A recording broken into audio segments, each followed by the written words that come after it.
All right, this is a video on how to remove the wheels on the sole plate of a Dyson DC41.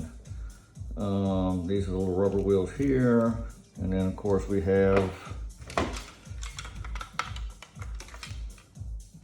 these wheels right here, and they all just pop out. I have not seen any video, I think one video on these, how to pop them out, and the way the guy was doing it looks like he was gonna break them, so this is how I do it. So, get a little screwdriver, and if you notice, there is a little tab right here. And what you're gonna do is you're gonna get a screwdriver, and you're gonna get there at the end of that tab and lift up.